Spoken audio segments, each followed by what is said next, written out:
Morning everyone, this is me Neetu और आप सब देख रहे हो रॉबी नीतू व्लॉग्स। तो आज है मंडे है आज, और वो कैलेंडर टंग रहा है तो आपको लग रहा होगा कि वो वहाँ से अच्छा नहीं लगता है ना देखने में। लेकिन आप उस कैलेंडर को सिर्फ कैलेंडर मत समझिए, वो कैलेंडर ही नहीं है वो। ये समझ लीजिए कि सब कुछ है वो, उसके अंदर सब कुछ है। आप लोगों के कमेंट्स इसके अंदर लिखे हुए हैं कि मुझे कौन सा वीडियो बनाना है, किस क्वेश्चन का आंसर करना है, एवरीथिंग मैं उसके अंदर ही लिखती हूँ। क्योंकि मेरी जो कॉपी वगैरह होती है ना, मैं बनाती हूँ ना, तो वो कॉपी वगैरह हर्षित उठा के ले गया ताकि मैं इसके अंदर काम कर लूँ। जी ऐसे मेरी कॉपियाँ जो हैं वो खो जाती हैं तो मैं इसके अंदर लिख देती हूँ, कोई नहीं छेड़ता। तो ये मेरी बहुत अच्छा मेरा हेल्पफुल है। और जो फ्रिज होता है ना, वो स्टोरेज का काम करता है कहीं ना कहीं एक तरीके से। जैसे हम दूध स्टोर करते हैं, हम अचार वगैरह सब्जी वगैरह सब चीज़ स्टोर करते हैं, तो हम अपने थॉट्स क्यों ना इसके अंदर स्टोर करें, फ्रेश रहेंगे। थोड़ा थिंक हटके थिंक हटके। खैर छोड़िए, ये बातें हो गई मेरी थिंकिंग की। तो चलिए वीडियो को स्टार्ट करते हैं। और आज की वीडियो में मैं आप लोगों के साथ में शेयर कर रही हूँ अपने मंडे का व्लॉग। और आज मैं बनाने वाली हूँ कढ़ी। तो मैं सबसे पहले मैंने जो है बेसन छान लेना है और उसको दही के साथ में फेंट करके और रख देना है फूलने के लिए। क्योंकि बेसन जो है का अगर रख दो ना फूलने के लिए तो वो अच्छे से फूल जाता है, फिर जो भी चीज़ हम बनाएंगे ना वो अच्छी बनेगी। और दही भी थोड़ा फ्रेश है तो है ना, बाहर निकाल दूँगी फ्रिज से, तो उसके अंदर थोड़ा खट्टापन आ जाएगा। तो ये मैं ऐसे करती हूँ कि अगर जैसे कोई दही है और वो खट्टा नहीं है तो मैं उसको फ्रिज में से बाहर निकाल देती हूँ, वो जल्दी खट्टा हो जाता है। तो चलिए जल्दी जल्दी से ये काम कर लेते हैं, फिर उसके बाद में फिर से हम बातें करेंगे। क्योंकि आप लोगों को मेरी बातें सुनना अच्छा लगता है और मुझे करना। तो ये देखिए यहाँ पर मैंने बेसन ले लिया है और उसको छान लिया है। बेसन को छानना ज़रूरी है, इससे ना उसके अंदर जो गुठलियाँ होती हैं ना, छोटी छोटी सी गुठलियाँ सी बनी होती हैं, वो मिट जाती हैं छानने से। और फिर ना बेसन भी चेक हो जाता है कि कोई कीड़ा वीड़ा तो नहीं है, क्योंकि लाल लाल सी सुनहरी होती है ना, वो पड़ जाती हैं। और यहाँ पर मैंने दही भी ले लिया है, ये अमूल का दही है और ये मैंने इसके अंदर ले लिया है, मैंने इनसे मंगाया था। ये मीठा दही है तो मैं इसको अभी ये ना घोल करके और पूरा घोल तैयार करके रख दूँगी, तो ये थोड़ा खट्टा सा हो जाएगा। वरना ना थोड़ी कड़ी जो होती है वो खट्टी अच्छी लगती है। तो मैं इसे मथ रही थी तो ये है ना सरक रहा था बार में, तो मैंने इसके नीचे ना कपड़ा लगा लिया ताकि ये ऐसे सर के नहीं अच्छे से मच जाए। और ये क्योंकि खट्टा नहीं है इसलिए मैं इसको इस तरह से ना घोल करके और रख दूँगी। इससे बेसन भी है ना जो होता है वो फूलता है थोड़ा है ना, पानी में या दही वगैरह में डालो तो वो फूलता है, तो इसमें अच्छे से फूल भी जाएगा और दही है जो खट्टा भी हो जाएगा। और मैं ऐसे ही करती हूँ, मैंने आपको बताया ना कि अगर दही खट्टा नहीं होता है ना तो मैं उसे रख देती हूँ, थोड़ा सा गर्मी में है ना जल्दी से खट्टा हो जाता है। तो ये देखिए मेरा दही जो है वो है ना तैयार हो गया है। तो मैंने बेसन के अंदर थोड़ा थोड़ा सा दही डाल करके और मत लूँगी, इकट्ठा नहीं डालेंगे वरना लम्स पड़ जाएंगे, गुठलियाँ सी पड़ जाएंगी। थोड़ा थोड़ा करके डालूंगी तो इससे ना एक स्मूथ सा पेस्ट बन जाएगा। वैसे मैं कढ़ी की रेसिपी है ना आप लोगों के साथ में पहले भी ना शेयर कर चुकी हूँ। तो उसके अंदर मैंने 2 बार तड़का लगाया था। दूसरे वाले तड़के के अंदर मैंने है ना तेज पत्ता वगैरह डाला था। और आज जो मैं कढ़ी बना रही हूँ उसके अंदर मैं बस एक ही बार तड़का लगाऊंगी, दोबारा नहीं लगाऊंगी तड़का। तो यहाँ पर ये देखिए मेरा जो बेसन है वो अच्छे से ना घुल गया है और इसके अंदर मैं ये पानी डाल दूँगी, ये दही का पानी है। तो मेरी आदत ये है कि किसी भी बर्तन में जैसे सामान होता है तो उसमें थोड़ा सा पानी डाल करके और इस तरह से मैं इसका यूज़ करती हूँ। जैसे मैंने दही भी की थैली भी काटी तो उसके अंदर भी मैंने थोड़ा सा पानी डाला, मतलब मेरी आदत ही है ये। और यहाँ पर मैं इसके अंदर पानी डाल रही हूँ और जितना इसके अंदर आ सकता था बाकी का मैं जब बनाऊँगी ना कढ़ी उस समय पे डाल लूँगी पानी, क्योंकि कढ़ी के अंदर बहुत सारा पानी जाता है, बेसन है ना बहुत ज़्यादा फूलता है। तो यहाँ पर मैंने इसको साइड में कर दिया है और पूरी स्लैब को मैं ना साफ़ कर लूँगी। तो ये मेरा पोंछने का कपड़ा है, अलग ही है ये, तो इसको मैं रखती ही हूँ और ना बार में ही धुलता रहता है और साफ़ होती रहती है मेरी स्लैब। क्योंकि स्लैब एकदम साफ़ नहीं होती है तो मेरा हाथ थोड़ा रुकता सा है। और जो बाकी का दूसरा कपड़ा होता है जो मैं काम में लेती हूँ गैस वैस के लिए, वो अलग कपड़ा है। 2 कपड़े मैं यूज़ में लेती हूँ, और जैसे सुबह का कपड़ा है तो सुबह धोती हूँ और शाम का कपड़ा है तो शाम को धोती हूँ। देखिए यहाँ पर मैंने जो है ना घोल है उसको तैयार करके रख दिया है। और इस तरह से घोल लेना, बेसन जो है वो फूल भी जाएगा दही के अंदर और दूसरा जो दही है वो भी थोड़ा खट्टा हो जाएगा। दही जो कड़ी होती है वो खट्टी सी अच्छी लगती है ना। और यहाँ पर ये मैंने बेसन को छान करके रखा हुआ है पकौड़ियों के लिए, क्योंकि कड़ी जो होती है ना कभी भी खाली नहीं बनाते हैं, कहते हैं कि कड़ी कभी भी खाली नहीं बनानी चाहिए।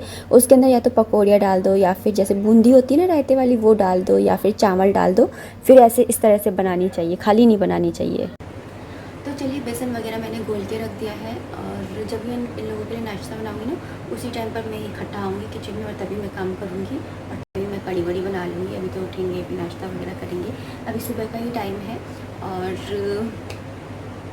ये ना इस साड़ी का ब्लाउज नहीं है, ग्रीन वाली साड़ी है ना उसका ब्लाउज है, पर मैं इसके ऊपर भी पहन ले रही हूँ क्योंकि इसके साथ जो मैं ब्लाउज पहनती हूँ ना गर्मी में बहुत खा रहा है, मैंने बोला। और साड़ी गर्मियों के हिसाब की बिल्कुल ऐसे हल्की फुल्की सी, तो ब्लाउज है सर्दियों का और साड़ी है गर्मियों की, कॉम्बिनेशन ऐसा है। तो फिर ना मैंने ब्लाउज वाला पहन लिया, मैंने बोला घर में कौन देख रहा है, घर में ही हूँ।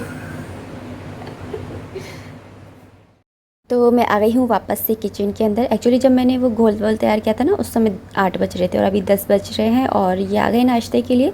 तो मैंने पोहे जो है वो तैयार कर लिए थे, वहाँ पे मेरा दूध गर्म हो रहा है। यहाँ पर मैंने कड़ी का घोल जो है उसको चेक किया था कि क्या हाल चाल है उसके। और यहाँ पर जो बेसन है मैंने पकौड़ियों का निकाला था, उसे मैं एक छोटे उसमें डाल रही हूँ ताकि मैं घोल तैयार कर सकूँ, क्योंकि मुझे वो बनानी है पकौड़ियाँ इसकी।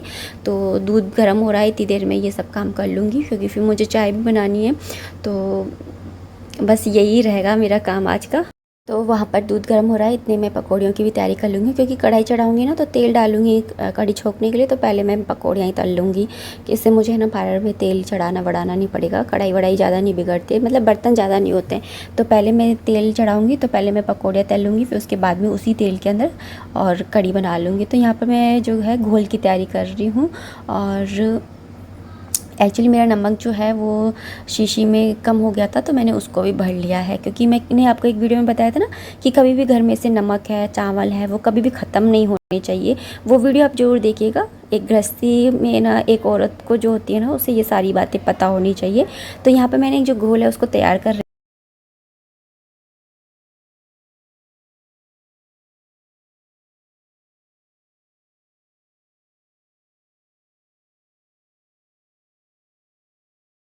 तो ये देखिए मेरा जो पकौड़ी का घोल है वो मेरा तैयार हो गया है। इसमें मैंने नॉर्मल मसाले डाले हैं और कुछ भी नहीं डाला है। प्याज डाल के बनाओ तो और भी अच्छी लगती है, लेकिन मैं भोग लगाऊंगी है ना, इसलिए मैं जो है प्याज वगैरह का यूज़ नहीं कर रही हूँ। लेकिन आप चाहें तो पकौड़ी के अंदर प्याज डाल दीजिए, तो कड़ी का जो टेस्ट है ना वो डिफरेंट भी हो जाता है और इनहेंस भी हो जाता है।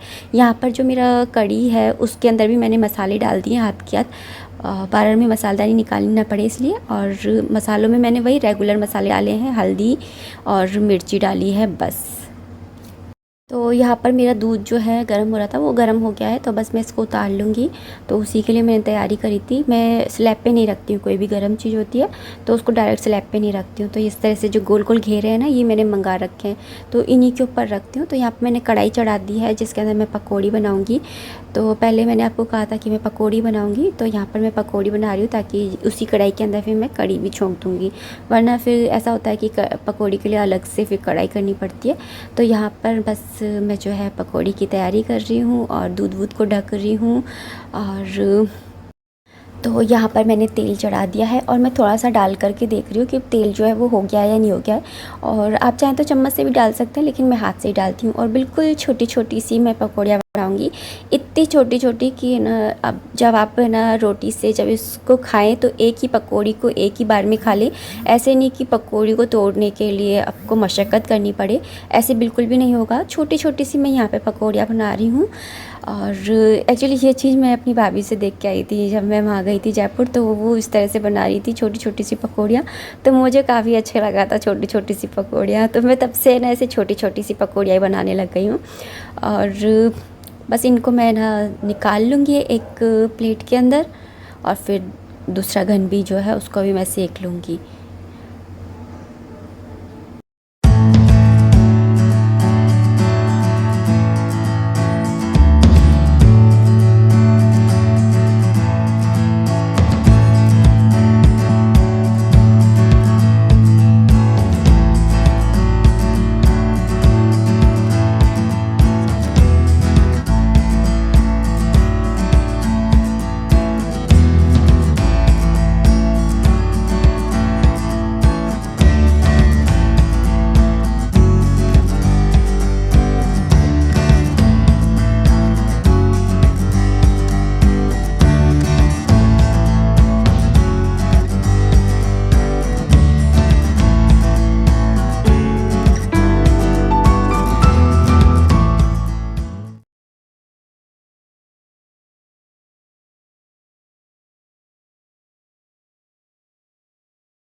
और पकौड़ियाँ मेरी तल गई हैं। अब मैं तेल को थोड़ा सा कम कर लूँगी। तो मैंने एक ये छोटी सी तेल के लिए बना रखी है डब्बी सी। इसके अंदर ही मैं ऐसे तेल वगैरह जो यूज़ किया हुआ तेल होता है ना, उसे डाल देती हूँ, क्योंकि ये वाला तेल तेल जो होता है वो सकरा हो जाता है, व्रत व्रत में काम नहीं आता है। तो मैं बाकी के सारे तेल के अंदर मिक्स नहीं करती हूँ, इसके अंदर डाल देती हूँ। तो इस तरह से मैंने एक छोटी सी शीशी बना रखी है। इसके से ना मेरे पराठे वगैरह सेकने होते हैं, तो फिर मैं इसी तेल से सेक लेती हूँ, या फिर मुझे दोबारा से जैसे पकौड़ी बनानी है, जैसे मैं रायते की बोल रही थी, तो यही वाला तेल मैं यूज़ कर लूँगी। तो इस तरह से मैं उठा करके रख देती हूँ। और यहाँ पर देखिए मेरा तेल जो है वो गर्म हो गया है, क्योंकि पहले मैंने इसके अंदर पकौड़ियाँ बना ली थी, इसलिए जो ये कढ़ाई है ना वो थोड़ी इधर उधर से ज़्यादा धुआं दे रही है। और क्योंकि तेल जो होता है वो किनौरी किनौरी में लग जाता है ना, उसकी वजह से। यहाँ पर मैंने 3 चीज़ डाली थी। एक जीरा डाला है, राई डाली है और अजवाइन डाली है। कढ़ी में तड़का लगाते समय आप चाहें तो इसके अंदर मेथी दाना होता है ना, वो भी डाल सकते हैं, लौंग डाल सकते हैं, और काली मिर्च है, ये सब भी डाल सकते हैं। लेकिन मैंने ये 3 चीज़ डाली। खटाई होना तो राई ज़रूर डालनी चाहिए। उसके बाद में मैंने बस ये घोल डाल दिया है। और वहाँ पे कढ़ी बनने लग रही है। वो कढ़ी तो एक ऐसी चीज़ है जो बताती है कि एक औरत के अंदर कितना पेशेंस होता है, मतलब कितना सब्र होता है उसके अंदर। ये कढ़ी एक ऐसी चीज़ है जो बताती है। यहाँ पर कढ़ी जो है वो धीरे आंच पे मैंने सेकने के लिए रख दी है। और यहाँ पर मैं चावल बना रही हूँ। जब भी मैं कढ़ी बनाती हूँ ना, तो चावल तो ज़रूर बनाती हूँ, क्योंकि इनको बहुत अच्छे लगते हैं। और मैं कुकर में ही राइस बनाती हूँ, क्योंकि इनको कुकर वाले राइस ही पसंद है। एक वैसे बॉयल वाले जो राइस होते हैं ना वो फ़ायदा करते हैं, लेकिन खैर हमारे घर में हम लोग इतने वो नहीं है फैट हमारे अंदर, तो हमारे ये जो है एडजस्ट हो जाता है हमारे। और यहाँ पर मैंने घी डाल दिया था, उसके अंदर मैंने सारे मैंने कढ़ी को तो साइड में बनने के लिए रख दिया है। और यहाँ पर मैं चावल बनाने लग गई हूँ। तो जब भी है ना कढ़ी बनती है ना, तो चावल तो मैं ज़रूर से बनाती हूँ, क्योंकि इनको चावल बहुत पसंद आते हैं और कढ़ी के साथ में। और उबले हुए चावल नहीं खाते हैं, ये वाले जीरे वाले राइस होते हैं ना, यही पसंद आते हैं इनको। तो इसी तरह से बनाती हूँ। वैसे फ़ायदा वो वाले करते हैं, क्योंकि उसमें से फ़ैट वगैरह निकल जाती है। पानी में बॉईल होते हैं तो पानी को फेंक देते हैं, लेकिन उनको इस तरह से पसंद नहीं है, और हर्षित को भी। और सही बताऊँ तो मुझे भी इस तरह से ही पसंद आते हैं, वैसे वाले मुझे कम ही पसंद आते हैं। तो इस तरह से मैं जो है चावल भी बना लूँगी। चावल बनाने के लिए सबसे पहले मैंने घी डाला था, उसके अंदर मैंने फिर लौंग और तेज पत्ता डाला था। इसके अलावा मैंने कुछ नहीं डाला था। और फिर चावल डाले हैं और पानी डाला है हिसाब से। और बस एक सीटी लेने तक इसे गैस पर कुक कर लूँगी। थोड़ा सा नमक भी डाल दिया है मैंने यहाँ पर। खाने की तो तैयारी मेरी हो गई है, और यहाँ पर मैं इस चिमनी को साफ़ करने में लगी हुई हूँ। एक्चुअली ना इसके ऊपर ज़्यादा ही धूल मिट्टी आ जाती है, क्योंकि ये एक तो फ्लैट है ना इसलिए, और दूसरा ये ब्लैक कलर की है तो इसके ऊपर कुछ ज़्यादा ही दिखती है। वहाँ सामने है ना बैठा हो ना सोफ़े के ऊपर, तो इसके ऊपर ज़्यादा दिखती है। तो इसको तो मुझे है ना डेली से मतलब 2-3 दिन में पोंछना ही पड़ता है। तो मैं इसको बस यहाँ से साफ़ कर रही हूँ, और थोड़े दिन बाद इसे ऑटोमेटिक मोड पे भी करूँगी, जिससे कि इसकी चिकनाई वगैरह जो है वो भी साफ़ हो जाए।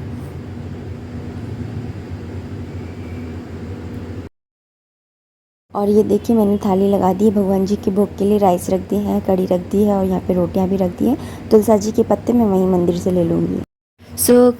क्लीनिंग वगैरह हमारी हो गई थी, और जैसे ही कढ़ी बनती है ना, वैसे ही पता नहीं क्यों मुझे ऐसा लगता है कि एक कटोरी गरम गरम कढ़ी तो मैं पी लूँ। मैंने भगवान जी को भोग लगा दिया है, और हम दोनों ताई बेटा जो है अब कढ़ी राइस खा रहे हैं, इंजॉय कर रहे हैं। एक्चुअली वंशु को भी कढ़ी राइस बहुत ज़्यादा पसंद आते हैं। तो देखिए मेरा खाना पीना वगैरह सब कुछ हो गया है, और अब दोपहर का टाइम है, और इस वीडियो को मैं यहीं पर ही एंड करना चाहूँगी। लेकिन साथ ही कुछ कमेंट है जिसका रिप्लाई भी करना चाहती हूँ। इन दिनों मेरे पास है ना बच्चों को लेकर के बड़े कमेंट आ रहे हैं कि उनके बच्चे जो हैं वो काफ़ी गुस्सा करते हैं, कहना नहीं मानते हैं। इस बात को लेकर के काफ़ी कमेंट्स आ रहे हैं। तो मैं बस एक ही बात कहूँगी कि बच्चे जो होते हैं ना वो आपका मिरर हैं, मतलब कि आप जो करेंगे ना बच्चे वही करेंगे। अगर आप किसी काउंसलर के पास भी जाएंगे ना, और आप उसको बोलेंगे कि हमारा बच्चा बहुत ज़्यादा गुस्सा करता है, हम क्या करें, तो काउंसलर भी बताए क्या पूछेगा। सबसे पहला क्वेश्चन उसका जो होगा वो यही होगा कि आपके घर में और कौन गुस्सा करता है। तो बच्चे जो होते हैं ना, आसपास में जो हो रहा होता है उस चीज़ को ऑब्ज़र्व करते हैं। बच्चे कभी भी वो चीज़ नहीं करते हैं जो आप बोलते हो। आप बोलोगे कि पढ़ाई कर लो, आप बोलोगे खाना खा लो, वो नहीं करेंगे, आपका कहना नहीं सुनेंगे। टीवी बंद कर दो, वो नहीं सुनेंगे।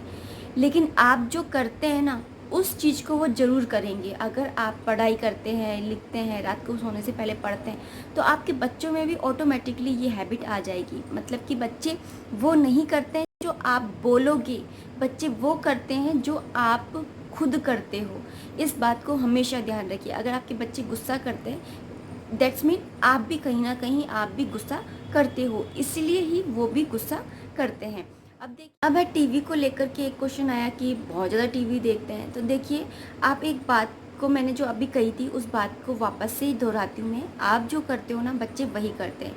आपके हस्बैंड आए या घर का कोई भी फैमिली मेम्बर आया, उन्होंने हाथ मुँह धोए, खाना खाया, फ्री हुए और फ्री होते ही वो टीवी चला करके बैठ गए। मम्मी ने काम किया घर का, फ्री हुई और टीवी चला करके बैठ गई। अब बच्चा क्या सोचेगा कि जब भी कोई इंसान फ्री होता है तो हमें टीवी चला लेनी है, ठीक है। तो अब जब भी वो फ्री होगा, और बच्चा 1-2 घंटे के लिए फ्री नहीं होता है हम लोगों की जैसे, वो 4-4 6-6 घंटे के लिए फ्री होता है। तो वो क्या सोचता है कि जब मुझे भी फ्री होना है तो मैं भी टीवी ही देखूँगा। और आजकल पता है क्या होता है कि माएँ भी क्या करती है कि ये मुझे बहुत ज़्यादा परेशान कर रहा है, ला उसको टीवी चलाने देती हूँ। स्टार्टिंग में इस तरह से टीवी स्टार्ट होती है कि ना ये गाने सुनता रहेगा, लेटा देती हैं बच्चों को पलंग पे और फिर खुद काम करती रहती है कि सुन रहा है गाने वाने, टीवी देख रहा है और मैं ना काम कर लेती हूँ। तो बच्चों में ये सारी खूबियाँ जो है आप डालते हैं, फिर उसके बाद में आप ही कंप्लेंट करते हैं।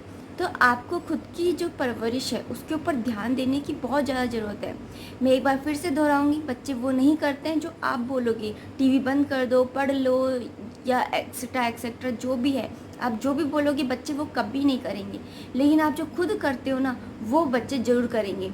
इसलिए अगर आपको कोई भी हैबिट उनके अंदर डेवलप करनी है ना, तो उससे पहले आप खुद के अंदर वो हैबिट को डेवलप कीजिए। अगर आपके अंदर वो हैबिट होगी ना, तो बच्चे ऑटोमेटिकली है ना वो चीज़ सीख जाएंगे। बच्चे के गुस्से के ऊपर भी काफ़ी कमेंट आते हैं कि काफ़ी गुस्सा करता है, तो उसका आंसर भी सेम यही है कि आप भी अपने देखिए ज़रा कि आपके घर में कौन गुस्सा करता है। कम से कम उसके सामने तो आप गुस्सा मत किया कीजिए। आप ये भी मत सोचा कीजिए कि ये सो गया है तो चलो अब हम लड़ लेते हैं। ऐसा भी आप बिल्कुल मत किया कीजिए, क्योंकि जो बच्चा सो जाता है तब भी उसका सबकॉन्शियस माइंड जो होता है वो जगा रहता है। इसलिए आप उसके सोने के बाद में भी कभी भी गुस्सा मत कीजिए।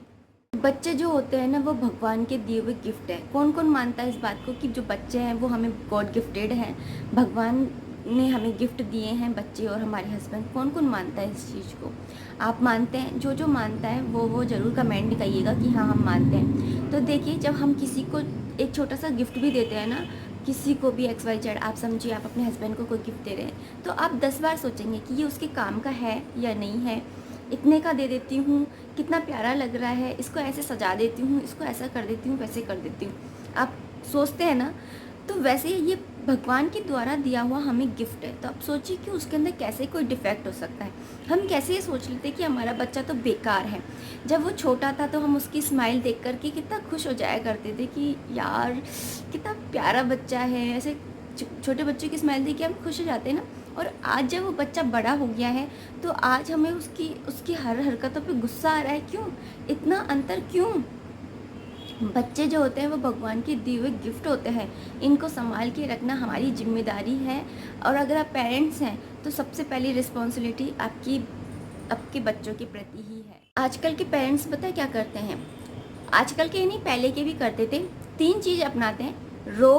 पहले रोकते हैं, फिर रोक टोक और ठोक, ये 3 चीज़ अपनाते हैं। लेकिन मैं आपसे बस इतना सा पूछना चाहती हूँ एज ए पेरेंट्स कि ये 3 चीज़ हमारे पेरेंट्स भी करते आए हैं, कितना हम सुधर गए कि हम भी वही के वही हैं। तो फिर आप कैसे समझ सकते हो कि हम यही चीज़ अप्लाई करेंगे अपने बच्चों के ऊपर तो वो सुधर जाएंगे?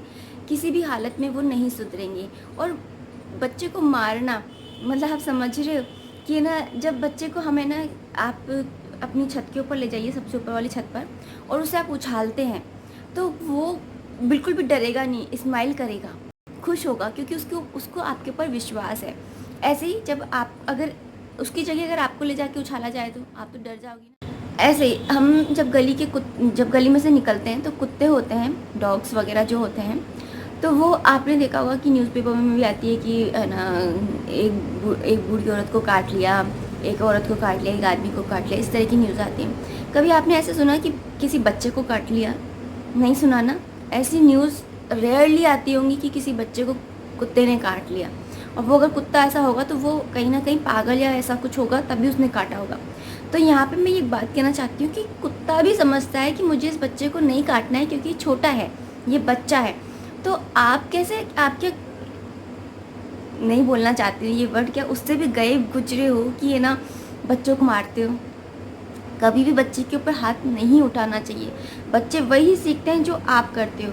और आजकल ये वीडियो गेम्स हैं, ये भी बहुत ज़्यादा इफ़ेक्ट करते हैं बच्चों की लाइफ के ऊपर। वीडियो गेम्स पता है क्या सिखाते हैं? कि मारो और आगे बढ़ो। हमें किसी को मारना है, किसी को नीचे दिखाना है, किसी को पीछे करना है, किसी को झुकाना है, उसके बाद मुझे आगे बढ़ना है। ये चीज़ गेम हम इन बच्चों को सिखाता है। आप बोलोगे कि ना यही चीज़ें हैं जो बिगाड़ रही हैं ना, इनको बंद कर दें। तो एक बात मैं आपको कहना चाहती हूँ कि कई लोग ये भी बोलेंगे कि हमें तो इतने अच्छे संस्कार थे और हम लोग तो ऐसे कभी नहीं करते थे। कई पेरेंट्स होते हैं जो है ना ये वाली कैसेट स्टार्ट कर देते हैं कि है ना जब मैं छोटी थी तो हम ऐसे करते थे वैसे करते थे और तुम अपने आप को देखो कुछ भी नहीं करते हो। तो मैं एक बात पूछना चाहती हूँ कि जब हम छोटे थे उस टाइम पर इतने वीडियो गेम थे, 250 चैनल्स थे, इतने सारे कार्टून के चैनल्स आते थे, FB व्हाट्सअप ये सारी चीज़ें थी नहीं थी। तो हमें कुछ काम ही नहीं था। हमको क्या करना होता था? एक घर का काम करना होता था, एक पढ़ाई करनी होती थी। और घर का काम ना करना पड़े इसके लिए हम पढ़ाई भी कर लिया करते थे कभी कभी, है ना। तो कहीं ना कहीं हम काम से बचने के लिए पढ़ाई भी कर लिए और कुछ और ऑप्शन भी नहीं है तो हम कहीं ना कहीं ऐसे ऑटोमेटिकली पढ़ लिए। लेकिन बच्चों के पास, आज के बच्चों के पास तो इतने सारे ऑप्शन हैं। अब यही ऑप्शन आप उस टाइम पर अपने ऊपर लेकर के देखिए, क्या आप पढ़ पाते? आपको टाइम मैनेजमेंट करने की बहुत ज़्यादा ज़रूरत है कि आप इन सारी चीज़ों को इन्वॉल्व करके और फिर उसके बाद में अगर आप टाइम मैनेजमेंट करते हैं, बच्चों को डिसिप्लिन में रखते हैं तो आपके बच्चे किसी भी हालत में बिगड़ेंगे नहीं, कुछ भी नहीं होगा। अगर आप सोचते हैं कि मैं टीवी बंद कर दूं, केबल काट दूं, तो वो किसी दोस्त के घर जा कर के पढ़ेंगे। फिर बाई चांस दोस्त की मम्मी को पता चला कि ये दोनों बैठ कर के टीवी देख रहे हैं, बिगड़ रहे हैं, तो वो बोलेगी कि तू मेरे बेटे को भी बिगाड़ रहा है। वो फिर जब भी उसके घर पे जाएगा पढ़ने के लिए तो बीच में किसी पान की दुकान पे या मेडिकल स्टोर पे या कहीं टीवी चल रही होगी तो वहाँ पर खड़ा होकर के टीवी देखेगा। वहाँ पर टीवी देखेगा, वहाँ पे कोई सिगरेट पी रहा है, गुटखा खा रहा है, कुछ कर रहा है, तो बच्चे ने वहाँ से ऑब्जर्व कर लिया कि ऐसे सिगरेट भी पी जा सकती है। वो वहाँ से सिगरेट पीने की आदत भी सीख लेगा। तो आप भी नहीं चाहते थे बच्चा बिगड़े, बच्चा खुद भी नहीं चाहता था कि बिगड़े, और लेकिन वो बिगड़ गया इनडायरेक्टली। तो आपको ये सारी चीज़ें समझनी होगी। आपको बच्चे के साथ में उसकी अकॉर्डिंग उसके एक टाइम मैनेजमेंट करना पड़ेगा। अगर आप स्टार्टिंग से टाइम के मैनेजमेंट करके चलेंगे ना कि बच्चे को इस टाइम पर ये करना है, इस टाइम पर तुमको खेलना है, उसके साथ इन्वॉल्व होंगी कि वो खेल रहा है तो हम भी खेल रहे हैं उसके साथ में। कभी कभी बच्चे बन जाना भी ठीक होता है, माँ बाप बनकर भी रहना ठीक होता है, टीचर बनना भी ज़रूरी होता है जब आप उसका टाइम टेबल बनाते हैं। अब मैं हूँ, हर्षित है, जब पढ़ता है तो मैं उसको पता क्या कहती हूँ कि मैं इस समय तेरी मम्मी नहीं हूँ, मैं इस समय मैम हूँ, मैं मैम हूँ और मैं मम्मी नहीं हूँ। और जब मैं खेलती हूँ तो मैं उसके साथ बच्चे बनकर ही खेलती हूँ कि चीटिंग कर रहा है तो मैं उसके साथ लड़ूंगी भी, ये करूँगी, हंसी मजाक करूँगी। तो और जब खाना खिलाऊँगी तो मैं मम्मी बनकर के खिलाऊँगी, प्यार से और कभी गुस्से से भी, डांट के भी, चिल्लाऊँगी भी। तो सारी चीज़ें ना करनी पड़ती है। और ये नहीं कह रही कि बिल्कुल डांटो मत, डांटना पड़ता है क्योंकि बच्चे आजकल के थोड़ा बहुत है ना।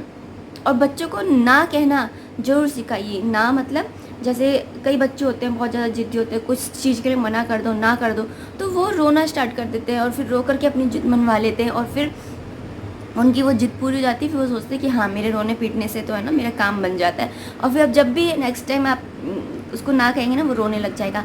इसका नतीजा पता है क्या होता है? जब जीवन में आगे लाइफ में जब वो बड़ा हो जाएगा और उसकी लाइफ में कभी भी फेलियर टाइम आया, वो उसको सहन नहीं कर पाएगा क्योंकि उसने ना सहना सीखा ही नहीं था। आप उसको ना कहना सिखाएंगे तभी अगर उसको जीवन में आगे कभी असफलता मिलती है तो वो उसको एक्सेप्ट कर लेगा इजीली कि ना हो गई है, कोई बात नहीं है।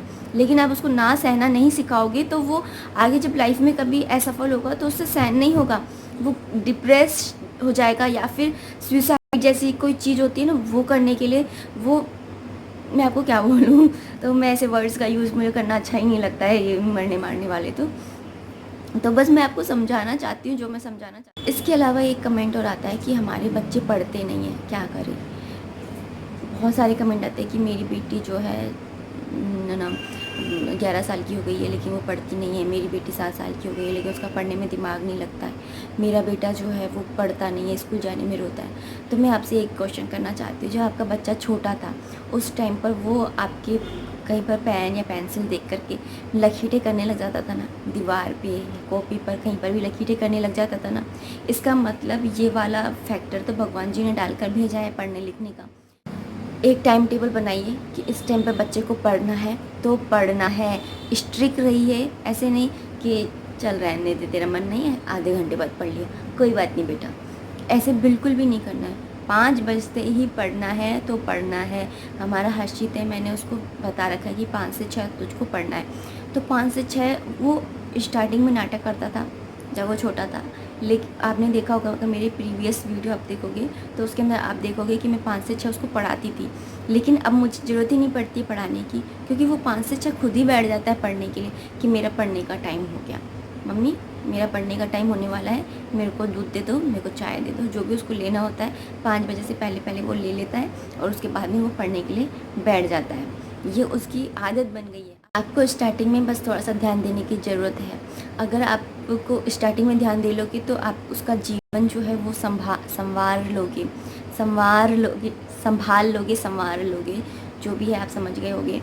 तो आप सबसे पहले तो उसका टाइम टेबल बनाइए और उस टाइम टेबल के अनुसार उसको चलना सिखाइए और थोड़ा सा स्ट्रिक्ट रहिए उस टाइम टेबल के लिए, बच्चे के लिए नहीं, टाइम टेबल के लिए कि करना है तो करना है। और अगर आप नहीं कह देते हो किसी चीज़ के लिए तो वो नहीं होना चाहिए, चाहे दुनिया इधर की उधर हो जाए।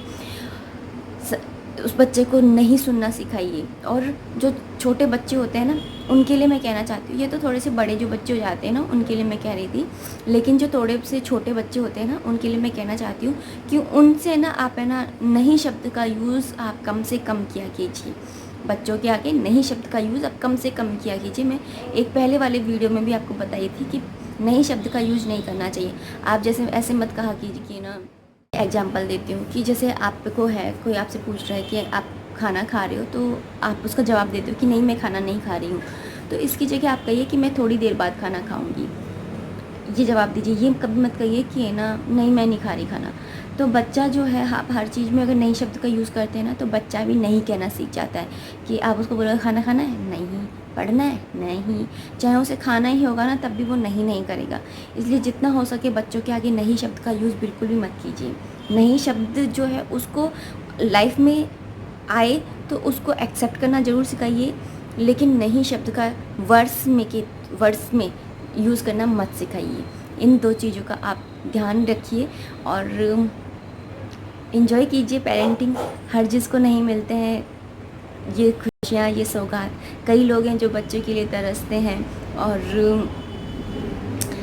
और हम हैं जो हमको मिल गए हैं तो हम उसकी वैल्यू ही नहीं करते हैं। वही वाली बात होगी ना कि अगर कोई हमें गिफ्ट में कोई चीज़ दे देता है, समझिए 15,000 की कोई है, जैसे समझिए कि कोई भी चीज़ है, बैंगल से या कुछ भी कोई हमें गिफ्ट में देगा ना तो हम उसकी वैल्यू नहीं करेंगे इतनी ज़्यादा। लेकिन अगर वही चीज़ हम ख़रीद कर लाएंगे ना तो फिर उस चीज़ की हम इतनी ज़्यादा वैल्यू करेंगे कि भाई पैसे लगे, हार्ट लगा है, सब कुछ लगा है, तो हम उसके अंदर इतना ध्यान रखेंगे। लेकिन कोई गिफ्ट में दे जाएगा ना चीज़ या कोई कुछ यूँ ही दे जाएगा चीज़ तो उसकी हम केयर नहीं करते हैं। ऐसे ही बच्चे हैं, भगवान ने गिफ्ट में दे दिए ना, कुछ परेशानी नहीं हुई है तो इसलिए ना हम लोगों को है ना ऐसा लगता है कि चलो कोई बात नहीं है। समझ रहे हो ना। तो बच्चों पे ना थोड़ा सा ध्यान दीजिए। अगर आप स्टार्टिंग में थोड़ा सा ध्यान दे लेंगे, अगर उनकी नींव मजबूत होगी, उनमें अच्छे संस्कार होंगे तो किसी भी हालत में दुनिया की कोई भी ताकत उसको नहीं बिगाड़ सकती। चलिए अब इन्हीं सब बातों के साथ में मैं इस वीडियो को यहीं पर ही एंड करना चाहती हूँ और मिलती हूँ नेक्स्ट वीडियो में। टिल देन बाय बाय, जय माता दी।